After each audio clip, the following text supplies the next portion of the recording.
नमस्कार भैरसिकांनो. नारायण धारप सरांचे साहित्य वाचून जो थरार अनुभवण्यास मिळतो तो शब्दात सांगता येत नाही. पण आपल्या समाजात असे अनेक लोक आहेत ज्यांना वाचता येत नाही, ज्यांना डोळ्यांनी दिसत नाही. मग त्यांनी या भीतीचा आनंद तरी कसा घ्यावा?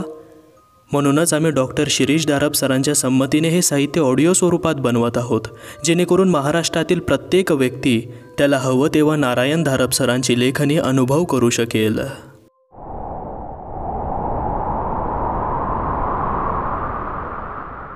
माणूस समाजात वावरत जातो तशा त्याच्या बाह्यसृष्टीविषयीच्या कल्पना ठराविक साच्यात बसतात. पण लहान मुलंही आधी मानवासारखी असतात. कल्पनेच्या विश्वात जगतात, रमतात. कल्पना आणि सत्य यांच्यातली रेषा त्यांच्यासाठी फार पुसट असते. हे एक स्पष्टीकरण किंवा त्यांची मनं गोठलेली नसतात.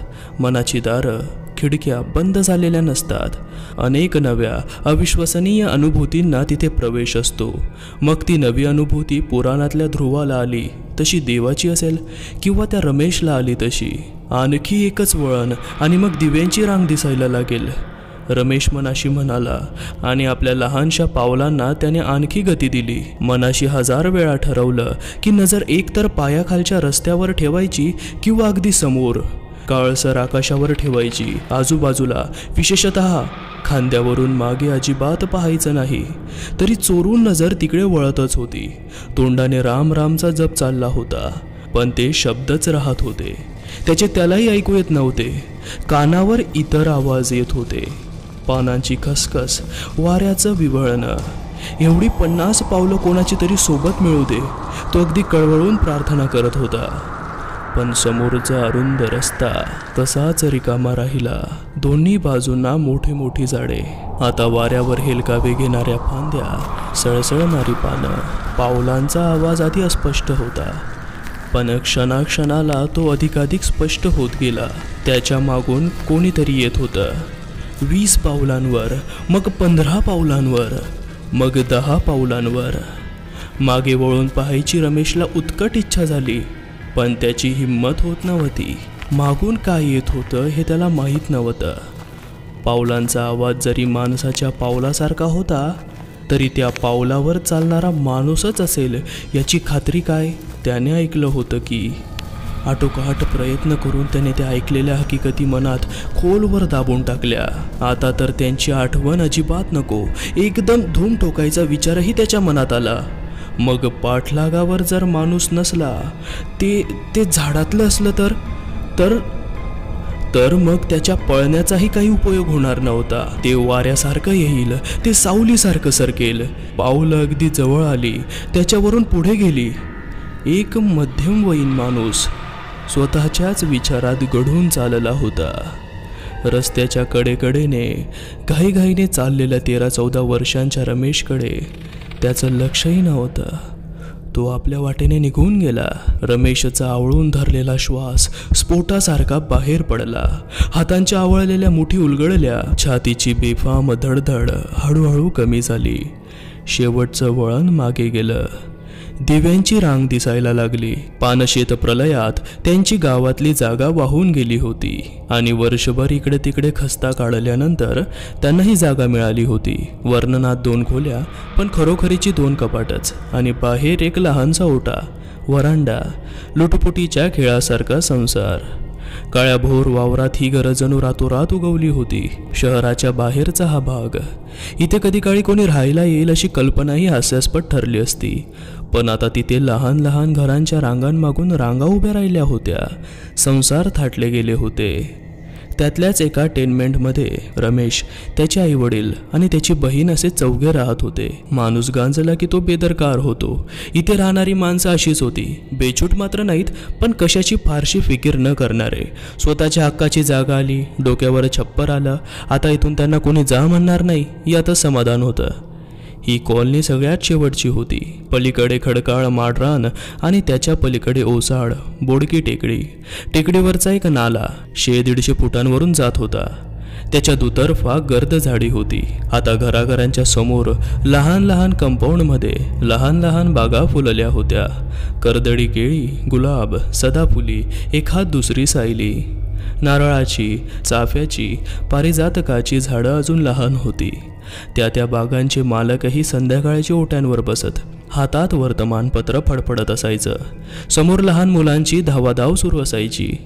संध्याकाळ झाली की वारा ओसाळ माळरानावरून घोंगावत यायचा, रिकाम्या टेकडीवरून घसरत यायचा. नाल्याच्या बाजूची झाडं गदागदा हलवायचा, नव्या घरांच्या दारा खिडक्यांना हादरे द्यायचा, एखाद्या पिसाट माजलेल्या जनावरासारखा. उन्हाळ्यात धुळीचे लोट उडवून वातावरण धुसर करायचा, पावसाळ्यात ढग फोडून पाणीच पाणी करायचा. संध्याकाळ झाकळून आली की आसमंत पसरत गेल्यासारखं वाटायचं.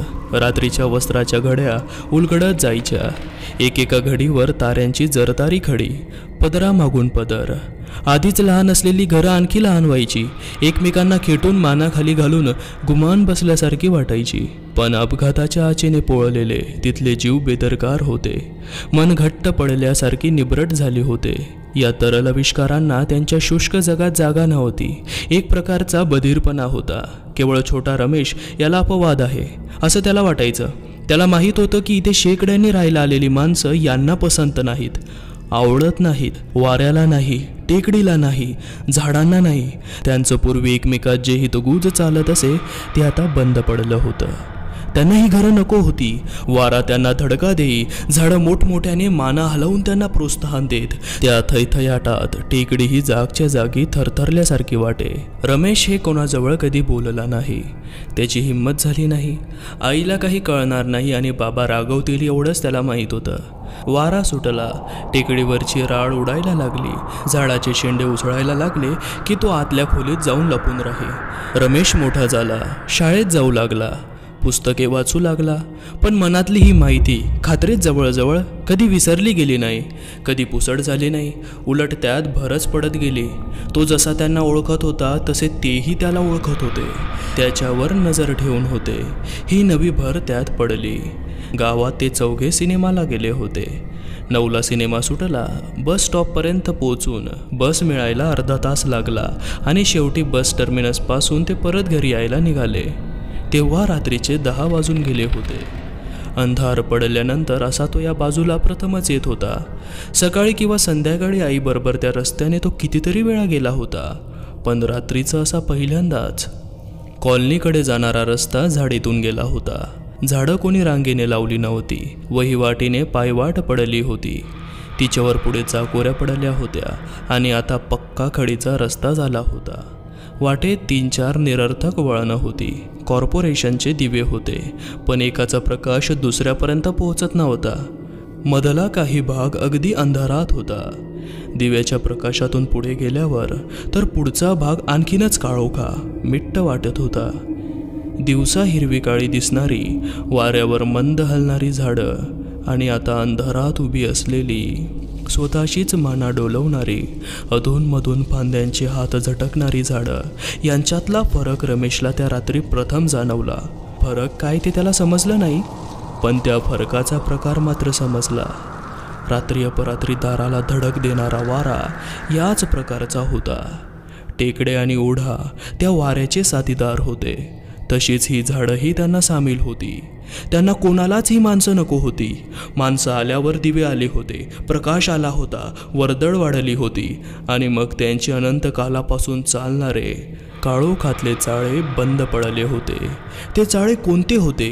काळोखात त्यांची एकमेकांशी कोणती खलबत चालत असतील याची रमेशला कल्पना नव्हती, पण त्यांच्या अस्तित्वाची त्याची जाणीव मात्र खरी होती, प्रखर होती. त्या रात्रीचा तो प्रवास म्हणजे केवळ चुणूक होती.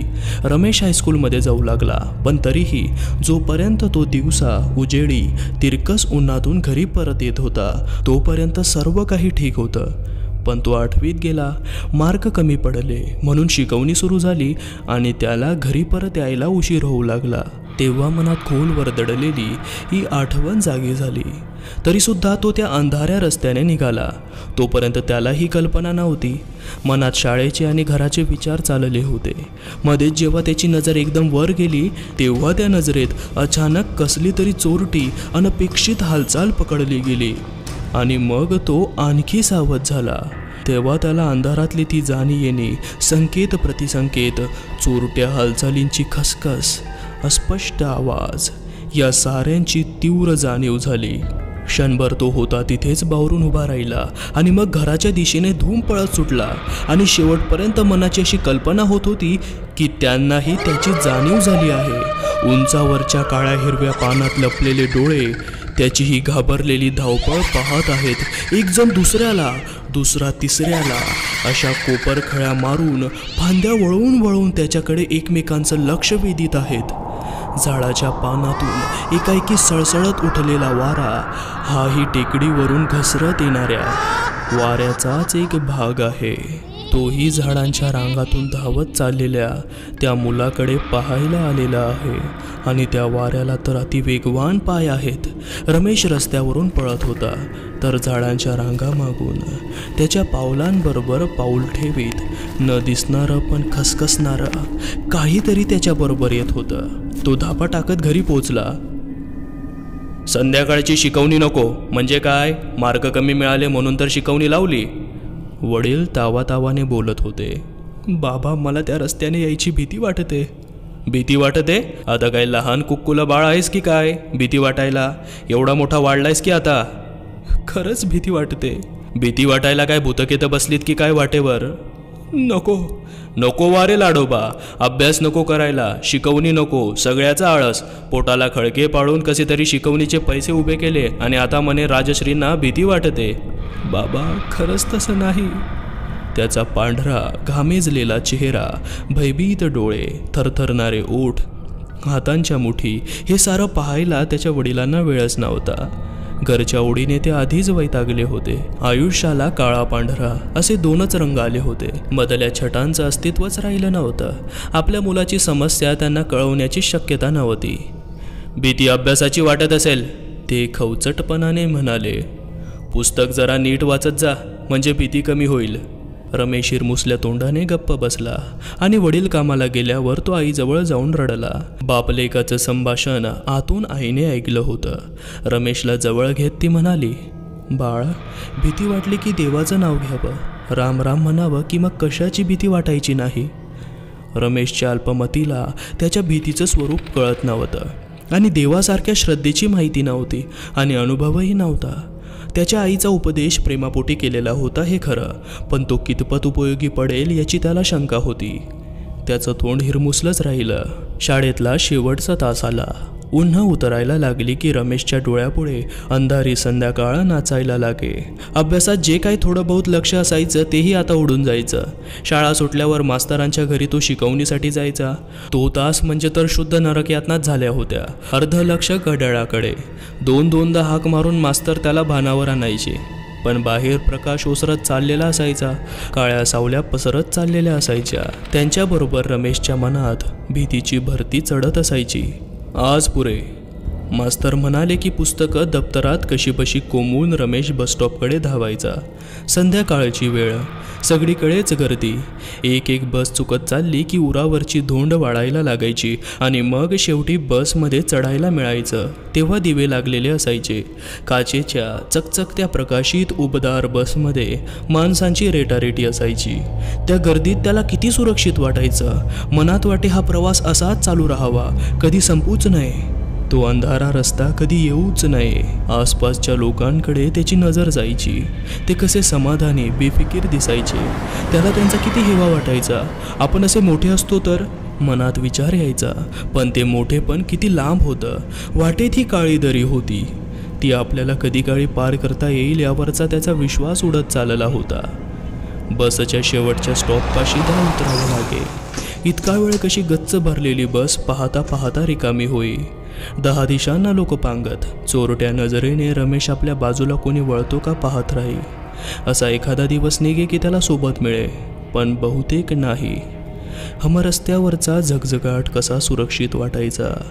त्याच्याकडे पाठ फिरवून अंधाऱ्या रस्त्याला लागणं किती अप्रिय काम. पण थांबलं तर अधिकच उशीर होतो ही टोचणी मनात असायची. मग शेवटी हिय्या करून तो त्या अरुंद वाटेवर पाऊल टाकायचा. प्रकाशाचा शेवटचा अंश नाहीसा व्हायचा. वर निळसर काळ्या आकाशाची चिंचोळी पट्टी आणि दोन्ही हातांना वृक्षांच्या रांगा.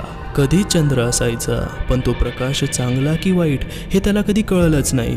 गुडूप अंधार बरा की वेड्या वाकड्या हलणाऱ्या सावल्या बऱ्या. आधी झाडं त्याला चांगली आत येऊ देत आणि मग सगळ्या बाजूनी तो वेड्याला गेला की खसखसायला लागत.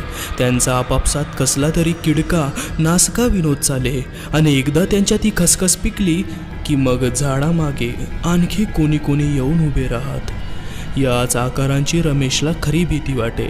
अगदी अस्पष्ट दिसणारे, वाऱ्यासारखे पळणारे, सावलीच्या एका ढागातून दुसऱ्या ढागात सरकणारे, झाडांच्या मागे लपून मधून मधून डोकावणारे आकार. राम राम राम राम. विश्वास नव्हता तरी तो तोंडाने पुटपुटायचा. एखाद्या पोलादी पकडीत पकडल्यासारखी नजर समोर ठेवायचा. आणखी एक वळण, मग एकच वळण आणि मग दिवे. रोजच्या या यातायातीचा प्रकृतीवर परिणाम झाला नाही तर नवल. गालावरचा रंग उतरला, गालफडवर आली, भूक लागेनाशी झाली, दचकून जाग यायला लागली. रमेश हल्ली किती सुकल्यासारखं दिसतो पाहिलंत का? एका रविवारी आई वडिलांना म्हणाली. ते एकत्र जेवायला बसले होते. काय झालंय सुकायला? ते वर्ण पाहताच म्हणाले. आताशी नीट जेवतही नाही. बाबांची मान वर येताच रमेशने अंग चोरून घेतले. करे सुकासुक्यांना मिळतंय ते गोड नाही का लागत? रमेश काहीच बोलला नाही. खाली मान घालून ताटातले घास भराभर पोटात ढकलायला लागला. आईच जरा वेळाने म्हणाली. असं काय सारखं हिडीसपिडीस करता त्याला? मग काय कडेवर घेऊन गोंजारत बसू? तुझे हे लाडच नडतात. मी काही लाड करीत नाही. संध्याकाळी शिकवणीहून येतो तेव्हा कसा दिसतो असतो हे मीच पाहते ना रोज. गोरामोरा झालेला असतो, धापा टाकत असतो, सारखा घाम पुसत असतो. आलं का शिकवणीचं परत? पण सकाळी पाठवला तर नाही का चालणार? मी घालीन त्याला लवकर जेवायला करून. हे मागे एकदा झालं ना, सकाळी त्याला एकट्यालाच घ्यावं लागेल. मास्तर 20 रुपये मागतात, कोठून आणू? त्यांची नजर रमेशवर रागाने वळली. मी नाही म्हटलं की आईच्या कानाशी लागत असशील ना, तिथे सगळी कौतुकं होतात तुझी. तो माझ्याशी एक शब्दही बोललेला नाही. आई ठाम आवाजात म्हणाली. मीच पाहतीये बापड्याला रोज. एखाद्याला वाटेल पाळण्यातलं पोरच आहे. ते हेटाळणीच्या आवाजात म्हणाले. सुरुवातीला वाटेल भीती, ते टाळलं की मग भीती कधीच जायची नाही. जाऊ दे की रोज. एकदा कळलं की यात काही नाही की होईल आपोआप कमी. रमेश काहीच बोलला नाही. त्याची मान खालीच होती. सूर्य मकरेकडे झुकला. दिवस आणखी लहान झाला. रात्रीचे पंख आणखी पसरले. 6 वाजताच दिवे लागू लागले आणि लोकांची रस्त्यावरची वर्दळही कमी व्हायला लागली. कुडकुडात थंडी थिंडायला मजा येत नव्हती. त्यापेक्षा बंद उबदार घरच बरं. दिवाळीच्या सुट्टीत वाया गेलेला वेळ मास्तर भरून काढत होते. शिकवणी सुटायला उशीर व्हायला लागला. एका लहानशा जीवाची तगमग वाढायला लागली. रोज त्या रस्त्याने जाणारा, मनावर येणारा ताण कणाकणाने वाढत चालला होता. ते लहानसं शरीर त्याच्या मर्यादेपलीकडे ताणलं जात होतं. या ताणाच्या खुणा चेहऱ्यावर आणि शरीरावर उमटत होत्या. चेहरा आणखी फिकट झाला. त्यात डोळे आणखी मोठे दिसायला लागले. अन्नावरची वासना आणखी कमी झाली. झोप आणखी चाळवली जायला लागली. आणि शेवटी ती रात्र आली. केव्हा तरी एकदा ती येणारच होती. रमेश त्या अंधाऱ्या रस्त्याच्या तोंडाशी उभा राहिला. समोर अंधुकपणे पसरत गेलेल्या अर्धप्रकाशित पट्टीवर त्याची नजर गेली आणि त्याचं सारं धैर्य खचलं. त्या रस्त्यावर त्याच्याने पाऊलच टाकवेना. रोज मनात भयानक आकार येत होते. ते प्रयासाने खाली दडपले होते, पण आता सारे एकदम उसळी मारून वर आले. समोरचा सारा अवकाश त्यांनी व्यापून टाकला होता. ते झाडांच्या फांद्यांना लोंबकळत होते. ते झाडामागून आपल्या अभद्र चेहऱ्यांनी डोकावत होते. त्यांची धुरासारखी काळी शरीरं एका सावलीतून दुसरीत सरकत होती. ते त्याची वाट पाहत होते, त्याच्यासाठी थांबले होते. रमेशने डोळे घट्ट मिटून घेतले, पण केवळ डोळे मिटून घेऊन त्यांना दूर ठेवता येत नव्हतं. उलट त्यांच्या रेषा आणखीनच स्पष्ट झाल्या. वेळ चालला होता, उशीर होत होता, पण मनाची हिंमत होत नव्हती. मनातील तगमग शेवटी अश्रूंच्या रूपाने डोळ्यातून ओघळली. आई आई, तो स्पुंदून रडत होता. पण आई दूर होती, त्या काळ्या झाडांच्या पलीकडे होती. तिकडेच त्याचं घर होतं, उबदार, प्रकाशित, सुरक्षित. पण दूर, किती दूर, किती दूर. रमेश रस्त्याच्या तोंडाशी एरझारा घालीत होता. कोणीतरी यायची मनात आशा करीत होता. पुढची बस 20 मिनिटांनी येणार होती. तोपर्यंत त्याने कसा तरी धीर धरला. बसचे दिवे लांबवरून दिसायला लागले. हसणारी माणसं, प्रकाश, ऊब आणि आयुष्य घेऊन येणारी बस स्टॉपवर थांबली. रीती झाली. रमेशची आशेची नजर खाली उतरणाऱ्यांवर खेळली होती, पण ते लोक जसे भराभरा पांगले त्याच्या दिशेला एकही वळाला नाही. तसा त्याचा चेहरा पडला. बस पुन्हा एकदा भरली आणि अंधार उजळीत भर्र दिशी निघून गेली. मागे राहिला फक्त अंधार आणि एकांत. रमेशने शेवटची केविलवाणी नजर रस्त्यावर दोन्ही बाजूस टाकली, पण कोणाची चाहूल सुद्धा येत नव्हती. तो अगदी एकटा होता आणि त्याला त्या रस्त्याने जायलाच हवं होतं. आता त्याचा निरुपाय झाला होता. आता काहीतरी वेडवाकडं होणार असं त्याचं मन त्याला सांगत होतं. कोणी त्याचं ऐकूनच घेतलं नव्हतं की त्याच्यावर विश्वास ठेवीत नव्हतं. राम राम राम राम तो पुटपुटत होता आणि रस्ता चालत होता. लहानशी पावलं चुटपुटू पळत होती. इकडे काही हललं, तिकडे कसला आवाज आला, पण त्याची मान वळत नव्हती. आणखी एक वळण, आणखी एकच वळण. त्याच्या नकळत तो पळायला लागला. त्याने ते वळण घेतलं आणि तो एकदम थांबला. त्याची वाट अडवून ते उभे होते. इतके दिवस लपून राहणारे, झाडामागून डोकवणारे, अंधारात स्वतःशी खसखसून हसणारे, त्याच्या मागून चोर पावलांनी येणारे, ते आता उघड्यावर आले होते. त्याच्यासाठी आले होते. क्षणभर त्याचा श्वास छातीत अडकला आणि मग एक आर्त दीर्घ किंकाळीच्या स्फोटात बाहेर पडला. आई! सारं तारांगण गरागरा फिरलं, भिरभिरत गेलं. डोक्याभोवती पोलादी पट्टी आवळल्यासारखी असह्य वेदना एक क्षणभर आली. काळीज कोणीतरी दगडी मुठीत आवळल्यासारखं झालं. कोणीतरी त्याला आवळत होतं, पिरगळत होतं. उसाचा रस पिळून त्याचं चिपाडं व्हावं तशी त्याच्या लहानशा शरीरातली मानवता थेंबा थेंबाने ठिपकत होती. शरीर रीत, अगदी रीत होत होतं. आणि मग त्यात ते आले. अंधाराचा अर्क आला, पानांची सळसळ आणि फांद्यांची खसखस, सरकणाऱ्या सावल्या आणि वेडावणारे आकार, सारं काही तो होता. आई स्वयंपाकघरात स्वयंपाकात गुंतली होती, पण मधून मधून तिचं लक्ष कपाटावरच्या घड्याळाकडे जात होतं. रमेशची रोजची यायची वेळ टळून गेली होती. रमेशबद्दल गेले कितीतरी दिवस ती मनातल्या मनात अस्वस्थ होती. रोज संध्याकाळी रमेश घरात येईपर्यंत तिच्या जीवाची तगमग व्हायची. त्याची पावलं कानावर आली की तिच्या तोंडून सुटकेचा एक निश्वास सुटायचा. दिवसा गणित त्याचा सुकत चाललेला चेहरा, अन्नावरून उडत चाललेली त्याची वासना त्याच्या आईच्या प्रेमळ नजरेला दिसत होती. तिच्या काळजाला घर पाडीत होती. रमेशच्या वडिलांशी तिने या विषयावर खूप उज्जत घातली, पण तेही जणू काही हट्टालाच पेटलेले दिसत होते. असे त्याचे लाड करून तो बिघडलाय. पण यात कशाचं लाड? पोर रोज दास्तावून परत येतं हे मी पाहते ना. खाण्यावर लक्ष नाही, रोज रात्री दचकत असतो. आता जबाबदारी आपली आहे. त्याचं शिकायचं वय हेच आहे. एकदा ढिला सोडला की मग पुढे बोंबा बोंब, आणि ठोंब्या निघाला की वर आईबापांना शिव्या आहेतच. त्यावेळी आम्हाला कळत नव्हतं. तुम्ही का नाही शिस्त लावलीत? रोज प्रकार पाहतोय मी असले. त्याच्या जीवापेक्षा का शिक्षण जास्त मोलाचं आहे? जीवापेक्षा? तू तर कमालच करतेस. तो काय माझा मुलगा नाही वाटतं? मला त्याची काही काळजी नाही का? तुमच्या वागण्यावरून तर तसं कोणाला वाटायचं नाही. तू काय वाटेल ते मन या बाबतीत मी ऐकणार नाही. कंटाळून आईने तो वाद सोडून दिला होता, पण म्हणून ती काही तो विषय विसरली नव्हती. रमेशच्या वाटेकडे रोज डोळे लावतच होती. आज तशी त्याची रोजची वेळ टळून वर आणखी 10-15 मिनिटं उलटली. तशा तिच्या आत बाहेर येरझारा चालू झाल्या. रमेशचे वडील टेबलापाशी वर्तमानपत्र वाचण्यात गर्क झाले होते. आई 2-3दा दारापर्यंत येऊन परत गेली. घरातल्या कामावरचं तिचं लक्ष एकदम उडालं होतं. नजर कुठेतरी खेळत होती, पण मनातून मात्र देवाच्या प्रार्थनेचे शब्द घुमत वर येत होते. देवा, त्याला सुखरूप परत आण, त्याला काही इजा न होऊ दे.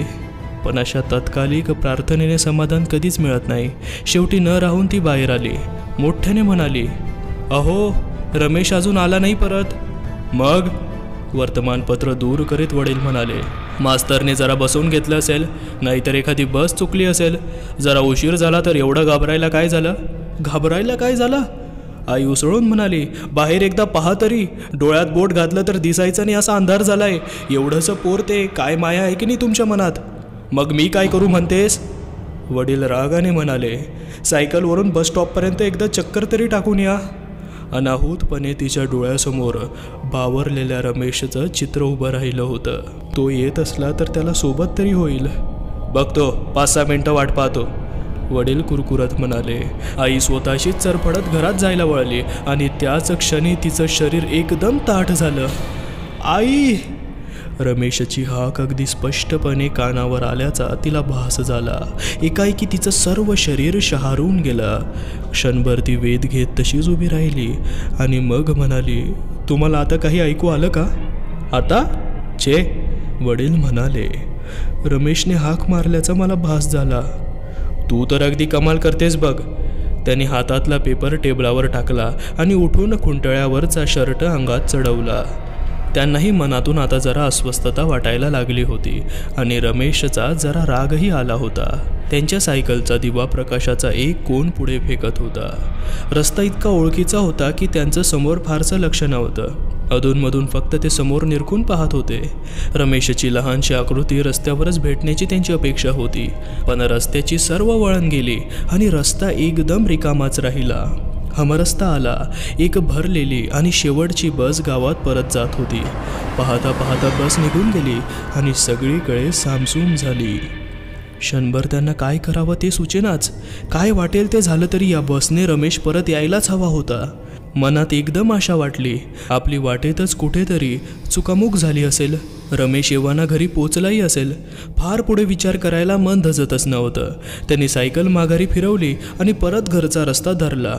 पण आता ते सायकल अगदी सावकाश चालवत होते. बाजूची अंदूक झाडीत जरा बारकाईने पाहत होते, पण नजर फारशी आत जातच नव्हती. याच रस्त्याची रमेशला इतकी भीती वाटत होती. त्यांच्या मनात विचार आला, त्याला कशाची एवढी भीती वाटत होती याचा त्यांना उमजच पडत नव्हता. तो लहान आहे, रोज अंधारातून त्याला इथून पायी यावं लागतं. त्याचं कोवळं मन संस्कारक्षम नाही, भावनाप्रधान आहे. त्याची कल्पनाशक्ती प्रखर आहे. या उलट आपलं मन बोथट झालं आहे. जगात आपल्यासाठी कोणतंही अद्भुत आश्चर्य, अकल्पित असं काही उरलेलं नाही. या साऱ्याचा त्यांना विसर पडला होता. दोन्ही बाजूंची गर्द काळी झाडी पाहत पाहत ते पुढे चालले होते. डोळ्याच्या कोपऱ्यातून त्यांना ती अस्पष्टशी हालचाल दिसली. एक पाय खाली टेकवून त्यांनी सायकल थांबवली. झाडीत त्या दिशेने नजर वळवली. पुन्हा एकदा त्यांना काहीतरी हलल्यासारखं वाटलं. खाली उतरून त्यांनी सायकलला स्टँड लावला. दिवा काढून हाती घेतला आणि दिव्याचा फोकस एकदम त्या दिशेला फेकला. त्या प्रकाशात क्षणभरच काहीतरी लालसर पांढुरक सापडलं आणि मग सरकन ते एका झाडामागे दिसेनासं झालं. पण प्रकाशात क्षणभरच दिसलेली ती आकृती, त्यांचा हात थरथर कापायला लागला होता. छातीत एक विचित्र धडधड व्हायला लागली होती. पोटात गोळा उभा राहिला होता. घसा कोरडा पडल्यासारखा झाला होता, कारण एक क्षणभरच त्यांना टॉर्चच्या त्या लख्ख प्रकाशात रमेश उभा राहिल्यासारखा वाटला होता. रमेश, त्यांनी हाक मारली, पण तोंडातून एकदम आवाजच येईना. घसा साफ करून ते पुन्हा एकदा ओरडले, रमेश. त्यांची हाक झाडांच्या खोंडावर आपटत आपटत नाहीशी झाली. झाडातून कोणताच प्रतिसाद आला नाही. भंगलेली शांतता पुन्हा एकदा सर्वत्र पसरली. पुन्हा हाक मारण्यासाठी त्यांनी तोंड उघडलं होतं, पण ते मिटून घेतलं. तिथे रमेश असलाच तर त्याला पहिली हाक ऐकू गेली असलीच पाहिजे आणि त्याशिवाय त्यांना आणखी आवाज करायला नको होता. जरा बिचकतच त्याने रस्ता सोडला आणि झाडीत प्रवेश केला. 5-7 पावलांवरच टॉर्चच्या प्रकाशात काहीतरी चमकलं आणि टॉर्चचा प्रकाश खाली वळला. एका झाडापाशी रमेशचं दप्तर आणि खाण्याचा डबा अस्ताव्यस्त अवस्थेत पडला होता. त्या दोन्ही निर्जीव वस्तू त्याच्या शेवटच्या मार्गाचा पुरावा देत होत्या. दप्तर आणि डबा टाकून रमेश इथेच झाडीत शिरला होता. पण का आणि किती वेळापूर्वी? मगाशी आपण या रस्त्याने गेलो तेव्हा तो आतच असला पाहिजे. त्याने आपल्याला जाताना पाहिलं नाही का? आपल्याला हाक का नाही मारली? का आता सारखाच एका झाडामागे लपून तो आपल्याकडे पाहत होता? त्यांना गळा दाटल्यासारखा वाटला. डोळे चुरचुरायला लागले. पुढे जायला पावलं अडखळायला लागली. रमेश, मी आलोय रे. रमेश, उत्तर दे. क्षणभर धडधडत्या काळजाने त्यांनी उत्तराची वाट पाहिली, पण ही दुसरी सद्गतीत स्वरातली हाकही अनुत्तरित राहिली. मग ते झाडत शिरले. कॉटला रमेशचा लहानसा देह जकडून ठेवला होता. त्याचे आईवडील त्याच्याकडे सुन्न नजरांनी पाहत होते. त्या सुकलेल्या खंगलेल्या पांढऱ्या फटक चेहऱ्याकडे पाहता पाहता रमेशच्या वडिलांना सारखी त्या रात्रीची आठवण येत होती. टॉर्चच्या प्रकाशात किती वेळ तरी त्या हलत्या आकृतीचा ते पाठलाग करीत होते. धावाधाव करता करता त्यांच्या नाकी 9 आले होते. क्षणाक्षणाला शरीरावर काटा उभा राहत होता आणि शेवटी त्यांनी त्याला, तो रमेशच होता, गाठलं. तेव्हा तो एका झाडाखाली उभा होता. दोन्ही हात वर हवेत उचलले होते. त्याची बोटं वाऱ्यावरच्या पानांसारखी हलत होती. शरीर लाकडासारखं ताठ झालं होतं. डोळ्यात बुबुळांचा पत्ता नव्हता. तोंडातून अस्पष्ट असा आवाज सारखा सारखा येत होता.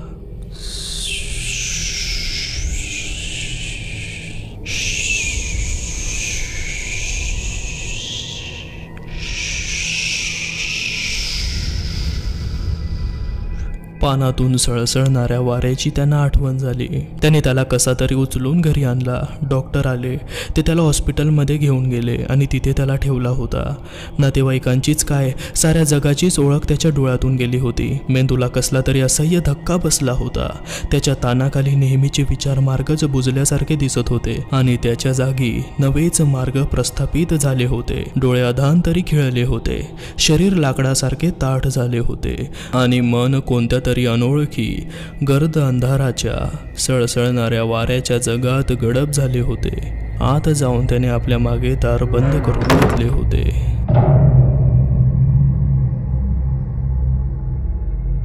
अघोरी